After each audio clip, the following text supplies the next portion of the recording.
Mike James was a solid NBA player with a career average of 9.9 points per game. But in 05-06, in his contract year, he had the most random jump to 20 points for the season. And instead of going up, he never came close to those numbers again in his career. Let me explain. As an NBA journeyman, James was often traded from team to team, but despite that, he improved steadily ever since his rookie year and increased his scoring average. With the Raptors, however, he got the perfect opportunity on a team that tried to figure things out after Vince Carter left. So Mike could pretty much shoot whenever he wanted, and to everyone's surprise, he made a lot of those shots. 47% from the field and a blistering hot 44% from downtown made him a top 20 scorer in the league with more points per game than guys like Tim Duncan, Dwight Howard, and Chauncey Billups.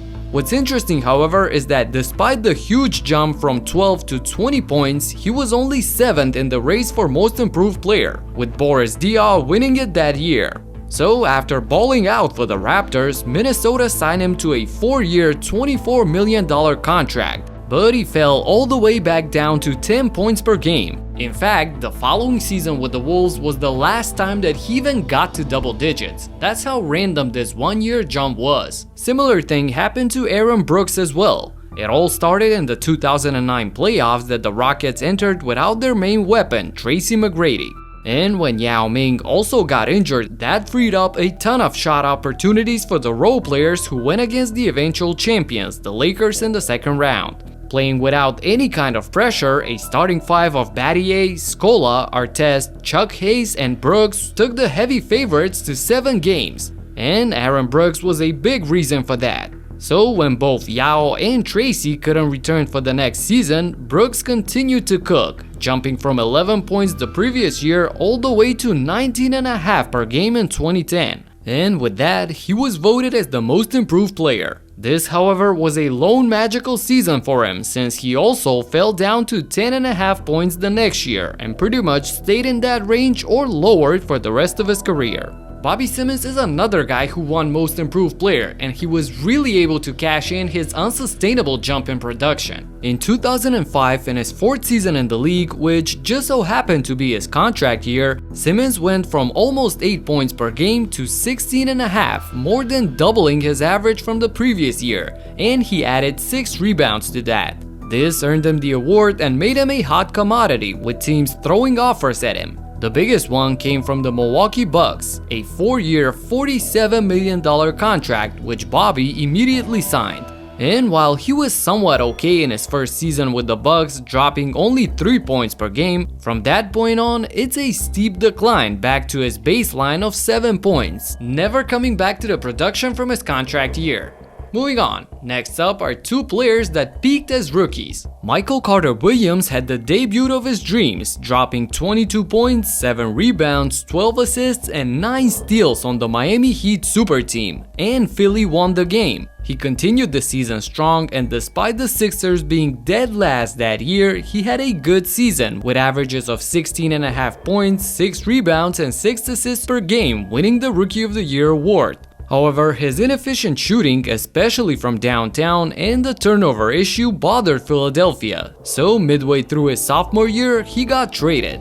Thing is, he continued to be a way below average shooter and never took the next step. Instead, his averages steadily declined all the way to single digits, and he got traded a few more times, ultimately ending up on the Orlando Magic. Tyreke Evans had a similar decline from 20 points per game as Rookie of the Year to just 9.5 a few years later. But funny enough, in 2017 he had a random bounce back season with the Grizzlies, averaging 19.5 points per game along with 5 rebounds and 5 assists. This was his second best season of his career and was a whole 10 years apart from his rookie season, which of course was his best.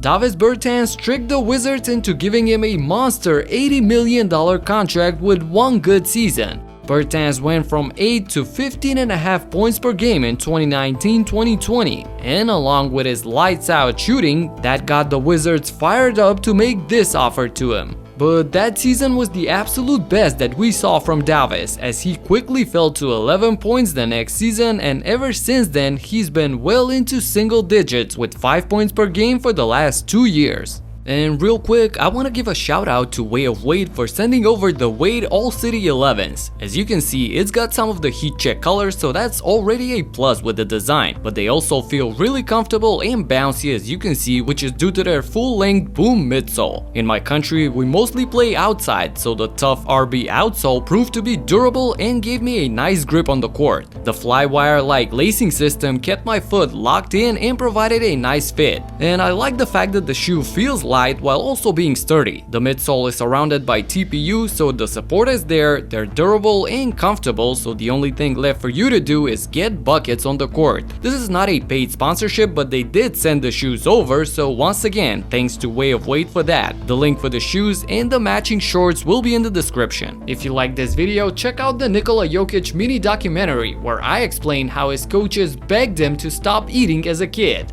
Talk to you in the next one. Peace out.